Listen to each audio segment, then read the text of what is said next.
주전 27년 아우구스투 카이사르는 로마 공화국을 뒤엎어버리고 그 자리에 로마 제국을 세웠습니다. 그럼 로마 공화국과 로마 제국이 무슨 차이느냐? 로마 공화국은 원로들이 황제를 세웠습니다. 그래서 황제는 대를 이어서 황제가 되는 것이 아니라 그때그때 로마 원로원들이 이제 황제를 세우고 또 무슨 병거가 있거나 일을 하지 못하면 정치를 하지 못하면 갈아치우고 하는 그게 로마 공화정이었어요. 그럼 로마 제국은 뭐냐? 이 로마 제국은 황제는 황제인데 대를 이어서 이제 이어가는 게 로마 제국입니다. 또 바꾸어 말하면 로마 공화정은 로마 이탈리아를 비롯한 주변의 도시를 그렇게 로마 공화정을 썼지만 제국은 알다시피 거대한 땅을 이제 통치하는 그런 황제입니다. 그래서 아우구스투는 주전 27년 예수 그리스도가 탄생하기 전 27년 전에 로마 공화국을 뒤엎고 그 자리에 로마 제국을 세웠죠. 그리고 주후 180년에 마르쿠스 아우렐리우스 황제가 죽기까지 207년 동안 로마 제국은 인간이 지상에서 세울 수 있는 최고의 왕국, 소위 팍스 로마를 세운 바 있습니다. 그 영토는 로마 제국의 영토는 오늘의 프랑스, 스페인, 영국을 포함하는 서유럽과 오늘의 그리스와 터키 중심으로, 이 터키는 2022년 6월 1일에 유엔에 승인하에 투르키예로 바뀌었죠. 그러니까 투르키예를 중심으로 소아시아의 전역, 그리고 오늘의 이집트와 리비아, 소위 말하면 북아프리카 전역까지 퍼져나갔습니다. 그러니까 한마디로 말하면 인간이 세울 수 있는 아주 거대한 제국을 세웠죠. 조그만 한 나라도 다스리기 힘든데 그 거대한 제국, 유럽으로부터 시작해서 북아프리카, 저게 오늘날 우리가 말하는 중앙아시아 제가 쭉 그냥 터키까지 어마어마한 제국이죠. 그 결과 황제는 신이 되었으며 나라의 풍년은 하늘을 찌를 듯 화려했습니다. 오늘날 미국도 그렇고 독일도 그렇고 가진 이 상징적 마크는 이 독수리, 그죠? 미국이 이 독수리 있어요. 오늘날 한국에도 뭐 그 제국을 상징해서 하는지 모르지만 이 독수리를 상징하는 대학들이 많습니다. 연세대도 독수리, 고대는 호랑이죠.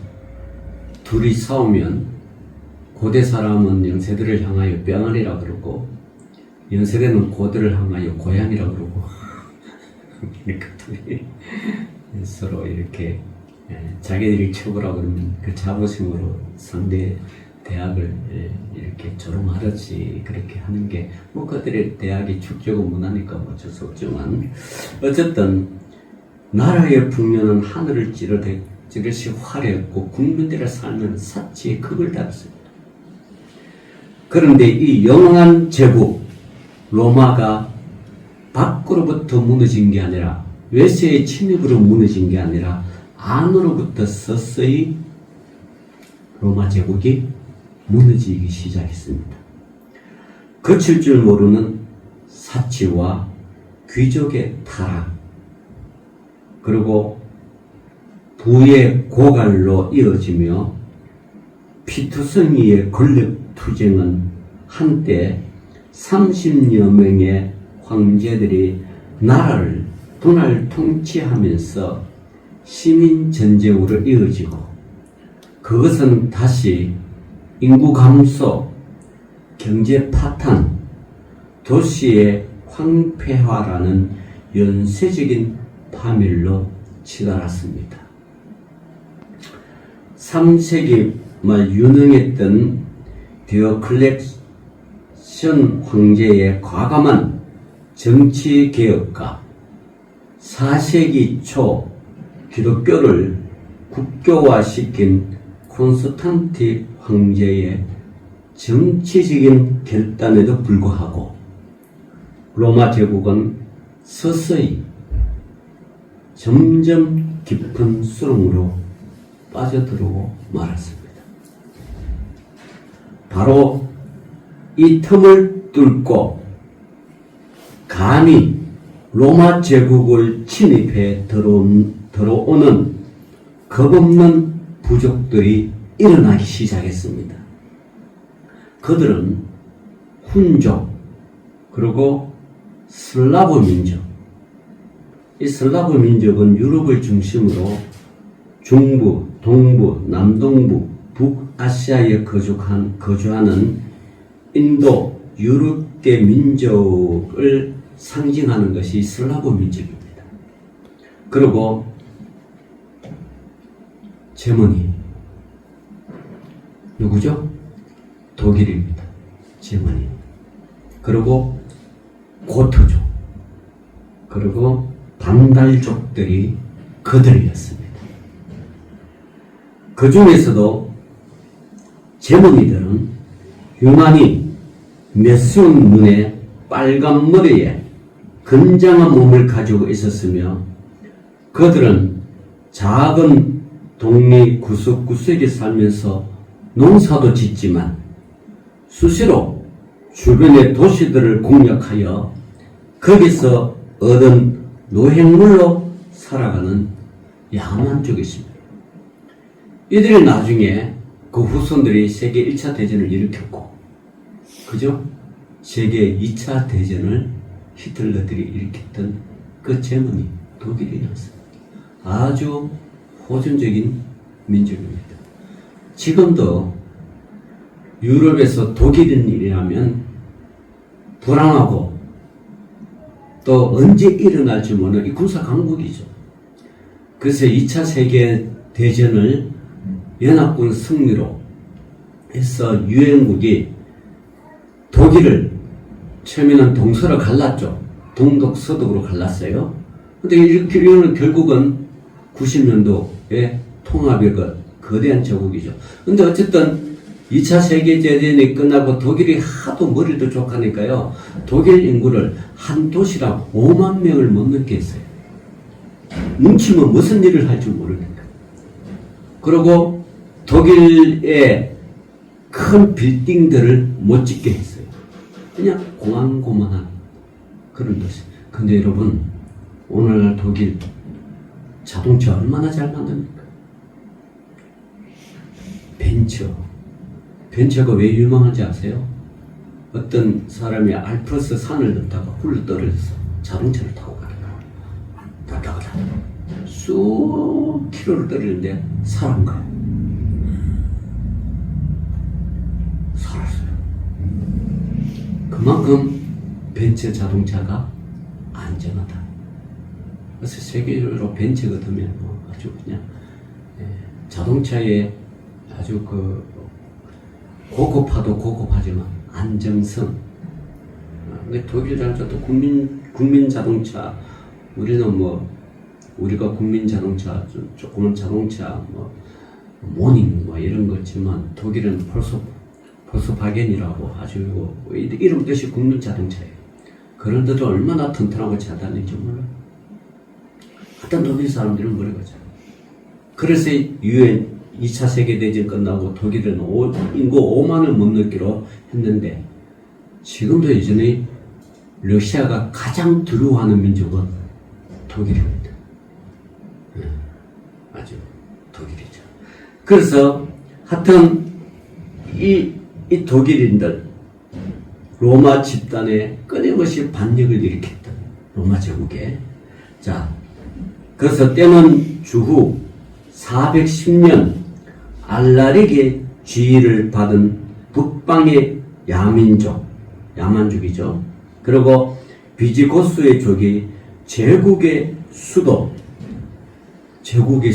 로마 제국의 수도 로마를 침략하고 무차별 초토화시키고 그 열세를 몰아서 스페인을 점령을 한 후 소위 고틱 제국을 세웠습니다. 이 한순간의 비극적 멸망은 로마인들을 큰 충격으로 몰아갔습니다.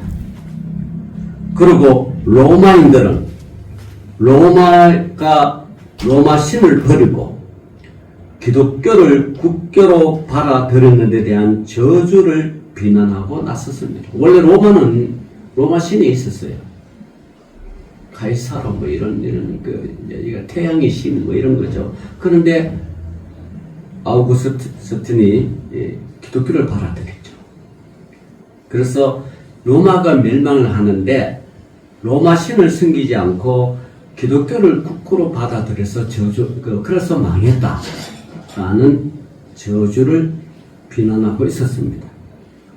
다른 한편 기독교인들은 기독교 국가가 된 로마를 하나님이 무슨 일로 야만인들을 심판하시는가를 야만인들을 들어서 자기들을 심판하는가라는 의심하기 시작했습니다. 바로 이것이 역사가 무엇인가에 대한 심각한 로마 사람들의 신학적 물음으로 확산되어 갔습니다. 과연 신이 있는가? 과연 하나님이 있는가? 하나님이 있다면 어떻게 로마 제국이 이렇게 무너지는가? 그래서 신학적 물음으로 확대되었어요. 바로 이때 펜을 든 사람이 그 유명한 성 어거스틴이었습니다. 혼란에 빠진 기독교인들을 위로하기 위해 글을 쓰기 시작한 어거스틴은 영원한 나라 로마 제국 구석구석이 잿더미로 변해가는 역사 진행을 지켜보면서 그 신비한 의미를 써내려갔습니다. 그것이 바로 하나님의 도성이라는 그런 유명한 글입니다. 이 기록은 기독교 역사상 특별히 역사를 보는 기독교 신앙의 가장 참된 의미를 남겼습니다. 지금도 뭐 여러분 어거스틴을 보는 하나님의 도성이라는 이 성은 기독교 서점에 가면 구할 수 있죠. 이 거대한 로마가 하루아침에 침몰하는 역사의 신비를 지켜보면서 어거스틴은 역사는 두 도성 위에 서서 진행되는 과정이라고 보았습니다. 이건 뭘까요? 하나는 인간의 도성, 시비타스 먼디라고 불렀습니다. 시비타스 먼디. 인간의 도성은 여러분, 인간의 욕망에 뿌리를 둔 사랑, 또 자기 사랑, 에로스 위에 세워진 도성이라고 했습니다. 이게 인간의 도성이고요. 하나님의 사랑을 희생하면서까지 포기하지 않는 자기 사랑 위에 세운 도성이 인간의 도성이라는 것입니다. 이게 하나의 인간의 도성이고요. 근데 불행하게도 한국이 점차 시비타서 먼 뒤로 빠져들어가는 것입니다. 한국이 점차 그러잖아요. 오늘날 교회는 거대한 하나의 도성과 같습니다. 그리고 요즘 사람들은 복지가 잘 되고 국가가 잘 사니까 교회를 찾지 않습니다. 그냥 세상에 만족해 사는 거예요. 그러나 지상의 도성은 왔다 가는 반드시 사라져 버리는 것이라고 했습니다. 지금도 여러분 우리 한국은 인구 소멸 나라입니다. 시골에는 진짜 인구가 줄어들어서 빈집이 난무하죠. 한국은 점점 서울 도시 경기도로 들으는 거대한 블랙홀과 같은 그런 지금 형편에 있습니다. 그래서 이 국가가 어떻게 하면 지방을 살릴까? 그래서 지방에 여러 가지 혜택을 주지만 잘 내려가지 않죠. 어쨌든 그렇습니다. 자, 로마 제국은 왔다가 사라지는 이 땅의 모든 지상의 도성의 모형이었습니다. 로마 제국이 그렇습니다. 그러나 어거스틴은 이 역사 속에 또 다른 도성이 오고 있음을 보고 있었습니다. 그 도성은 하나님의 도성이라고 합니다. 그러니까 이걸 시비타스 데이라고 부릅니다. 하나님의 도성. 하나님의 도성은 인간의 욕망과 자기 사랑, 에로스를 포기하면서까지 희생하는 하나님의 사랑, 아가페 위에 세워지는 도성이라고 합니다. 이 아가페는 하나님의 사랑이라는 걸 나타내는 거죠. 자, 지상의 모든 도성들은 왔다가 사라지지만 오직 하나님의 도성은 영원히 이 역사를 통치하는 새 예루살렘이라고 했습니다. 그러기에 하나님의 도성은 역사 다음에 역사를 이어진다고 합니다. 오늘 우리 말씀의 제목이죠. 역사 다음의 역사.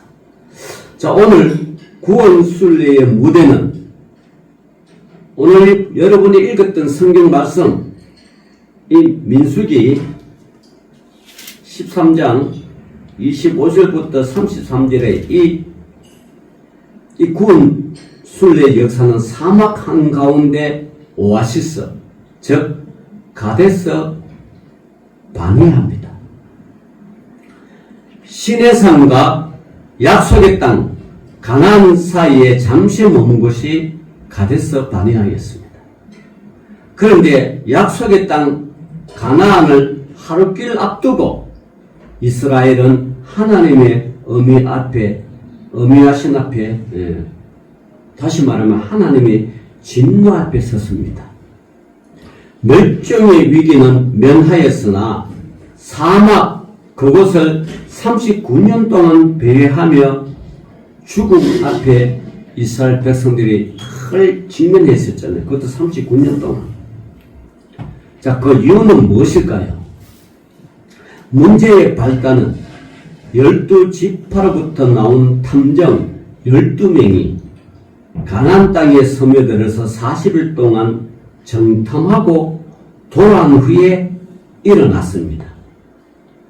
그리고 그들의 보고가 이스라엘 민족을 폭풍 속으로 몰아넣었습니다.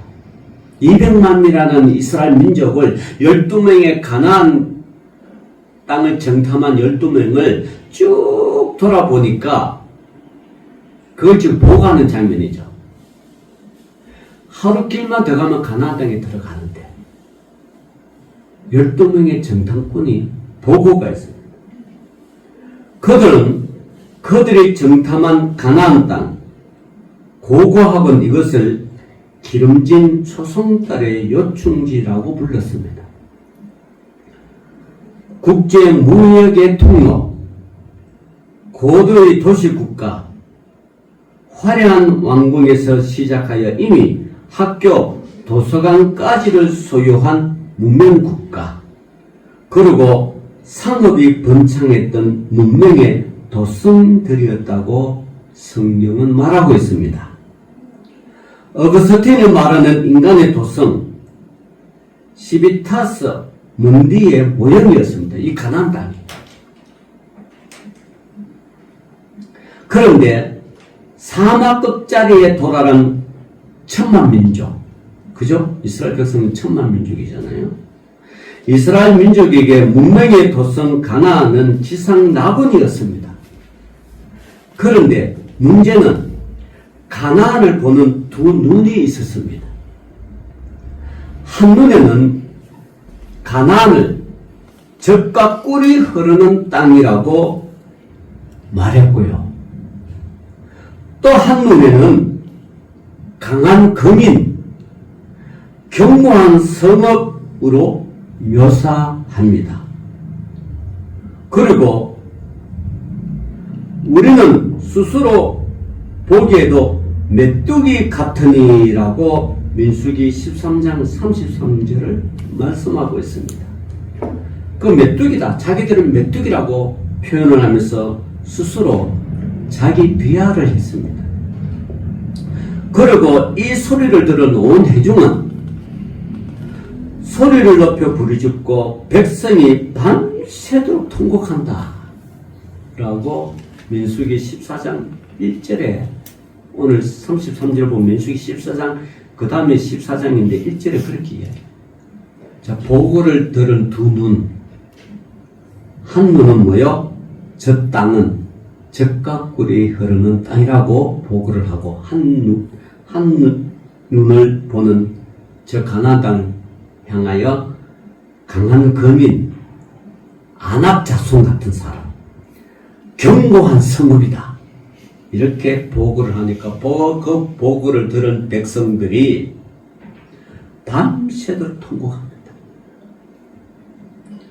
자기 비유와 열등의식, 패배주의로 빠져들고 있었습니다. 우리는 이 패배주의가 하나님의 진노를 불러일으켰다고 이때까지 해석해 왔습니다. 그래서 하루 반길만 더 가면 저 가나안 땅을 들어갈 수 있는데 이 패배주의 때문에 39년 동안 사막을 배회하며 저주를 받았다고 풀이하고 있습니다. 이스라엘 민족이 하나님의 진노를 일으키고 저주를 받은 숨은 이유는 자기 비하라는 패배주의에 있지 않았기 때문입니다. 그것 때문에 이스라엘 민족이 하룻밤 길만 더 가면 가나안 땅을 들어가는데 그 보고 때문에 39년 동안 방황했다고 보지는 않습니다. 오히려 정탐 12명과 이스라엘 민족이 하나님의 저주를 받은 이유는 민수기의 한 구절, 민수기에서 나오는 한 구절, 그게 어떤 구절일까요? 여러분, 어떤 구절 때문에 이스라엘 민족이 하루하고 밤낮을만 더 가면 가나안 땅에 들어갈 수 있는데 이 한 구절 때문에. 이게 뭐냐? 민수기 14장 4절 한번 읽어보실까요? 다 같이 읽어봅시다. 시작. 이에 서로 말하되 우리가 한 지휘관을 세우고 애굽으로 돌아가자. 이것 때문에 이 애굽으로 돌아가자. 한 지도자 모세로 인하여 하나님이 주시는 젖과 꿀이 흐르는 가나안 땅으로 나아가자가 아니라 이스라엘 백성들이 저 가나안 땅은 안압 자손과처럼 거인이고 자기들은 메뚜기 같고 저 가나안 땅의 성읍은 견고하고 우리는 메뚜기 같으니까 도저히 이길 수가 없다. 그러니까 모세라는 지도자를 폐하고 하나님이 세운 모세라는 지도자를 폐하고 뭐요? 자기 인간들이 세우는 누군지 모르지만 자기 인간들이 세우는 한 지휘관을 세워서 어디로 돌아가자? 애국으로 돌아가자. 애국은 우상의 땅이잖아. 하나님을 믿고 가나안 땅으로 가야 되는데 애국으로 돌아가지. 이 말 때문에 하나님이 소위 요즘 말하는 빡치버려. 하나님이 뭐요? 빡쳤다. 진노했다는 거야. 내가 저들을 얼마나 이끌어. 내가 저들을 애굽에서 나오기 위해서 400년을 기다렸고, 그죠? 애굽의 온갖 신들을 다 죽여버렸고, 그 신들 많잖아요. 뭐 깨구리 신, 뭐 이신, 온갖 신들을 제거했다. 결국은 애굽인들이 그렇게 축복으로 여기는 장자까지 제가 다 죽여버렸는데, 그리고 예수 그리스도를 상징하는 어린 양의 피를 주가면서 이 이스라엘 백성들을 6일절로 인도했는데 다시 애굽으로 돌아가자. 여러분, 하나님 빡칠까요? 지금 다시 우상을 섬기자는 거예요. 이것 때문에 하나님이 진노가, 이것 때문에 하루 하고 밤낮에만 갈 수 있는 저 가나안 땅을 39년 걸려가더라고요. 이 구절 하나가 바로 눈앞에 놓인 땅을 약속의 도성, 하나님의 도성, 시비타스데이로 보지 못하도록 가로막고 있었기 때문에 이것을 애국 콤플렉스라고 합니다. 애국 콤플렉스. 몸은 약속의 땅 목적내까지 와 있으나 이스라엘 민족의 의식은 여전히 애굽의 노예들이었다는 것을 풍자합니다. 여러분, 불과 몇 년 전에 시리아 아사드 정권이요, 대학살을 자기 민족을 향하여 진행시켰어요. 근데 지금 아사드가 방문한테 자기 민족 방문한 넘어가 지금 러시아를 편하는 것 같지만, 한마디로 이 아사드 정권처럼 인간의 도성, 노예입니다. 민족과 자신마저 살릴 수 있는 하나님의 도성을 바라보는 일말의 양심이라도 있다면 돌아올 수 없는 다리를 넘지 않았을 것입니다. 이걸 갖다가 브리지 오브 논 루비콘이라고 합니다. 루비콘 강을 건넜다. 이 역사가 있어요. 루비콘 강을 건넜다. 돌아올 수 없는 강. 오늘의 한국이 애국 콤플렉스에 걸려들고 있다는 느낌을 지울 수가 없습니다. 권력지상주의가 온 땅을 판치고 있고,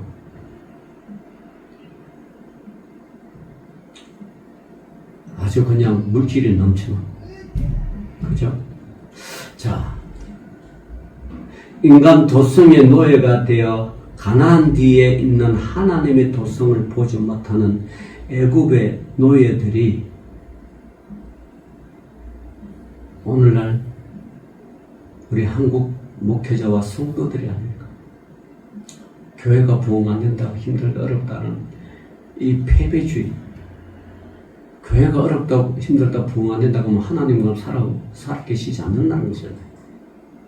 하나님은 살아계시고 지금도 역사하시고 지금도 교회는 부흥하고, 그러고 하나님이 인간을 찾게 돼 있어요. 왜냐하면 마음속에 하나님이 인간을 찾을 수 있도록 DNA를 심어놨어. 그래서 그 동기부여만 해주면 하나님을 찾는데, 그 동기부여를 지금 우리가 잃어버린 거예요. 자, 그러나 여러분, 정탐꾼 중에는 눈이 등장합니다. 비록 소수이지만 그 두 사람이 그 속에 있습니다.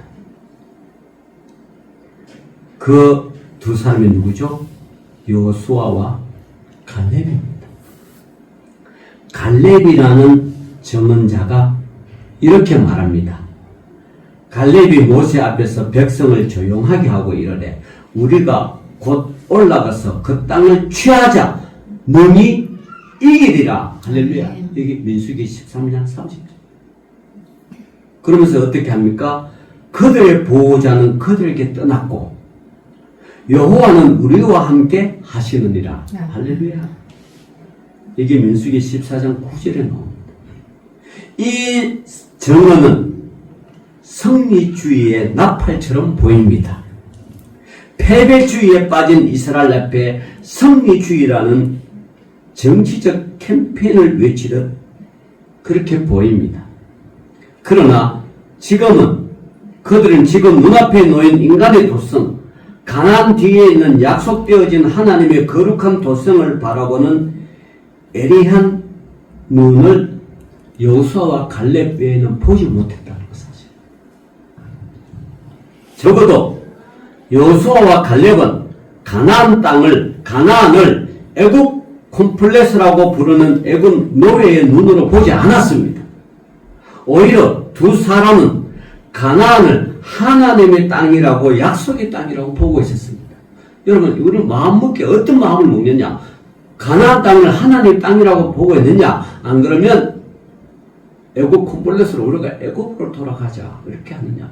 우리 기독교인들은 늘 하나님을 따르는데 항상 이 두 가지 때문에 싸우는 거예요. 애국으로 돌아가느냐? 하나님의 도성으로, 하나님의 구원으로 가느냐? 신앙생활을 한다고 하면서도 목회자도 그렇고요, 성도도 그렇고요, 항상 이 두 가지가 싸우고 있습니다. 내 속에, 바울도 그렇죠. 내 속에 오호라 내 속에 두 마음이 싸우는구나. 그죠? 성과 악이 싸우는구나. 이스라엘 민족이 그랬습니다. 애국 콤플렉스냐, 하나님 주신 약속의 땅 가나안이냐. 이것을 종말적인 눈이라고 합니다. 여호수아와 갈렙이 본 것은 종말적인 눈으로 봅니다. 하나님이 주어진 구원 순례의 종말적인 눈. 불가능을 하나님의 가능으로 본다는 의미입니다. 이게 종말적인 눈입니다. 그러나 그들의 소리는 광야에 외치는 소리였습니다. 이 두 사람의 소리는 광야에 외치는 소리였습니다.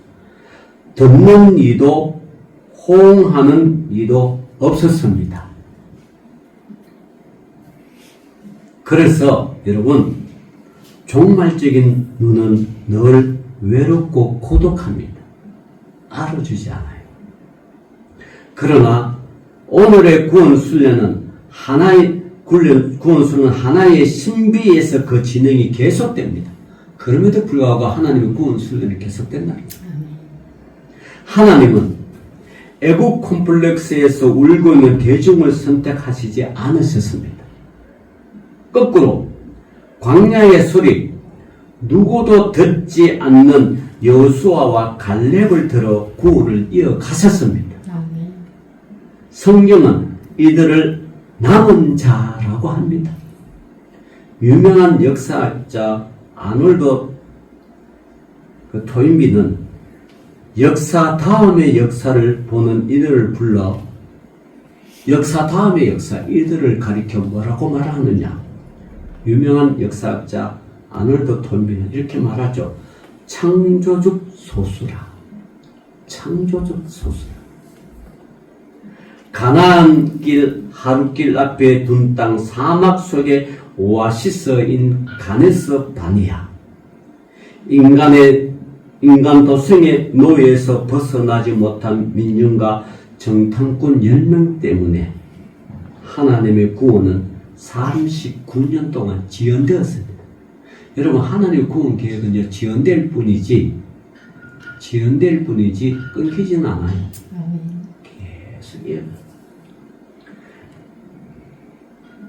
39년 동안 지연되었는데, 그러나 그것은 노하기를 들이하시는 하나님의 숨 고르기 시간이었다고 말합니다. 성경은 하나님의 숨 고르기 시간. 여호수아와 갈렙 그리고 광야에서 태어난 제2세대를 하나님은 준비하고 계셨습니다. 역사 그 다음의 역사를 보는 소수를 하나님이 들어 사용하기 위함입니다. 그래서 오늘도 저와 여러분은 이 하나님의 구원 순례를 보는 창조적 소수로서 하나님의 구원 계획을 계속 이어가는 저와 여러분 되시기를 주의 이름으로 축원합니다. 아멘. 기도합시다. 하나님 감사합니다. 오늘도 하나님의 구원 계획을 우리 해맑은 교회를 통하여 우리 성도들을 통하여 계속 이어가게 하여 주옵소서. 예수님 이름으로 기도 올리옵나이다. 아멘. 아멘.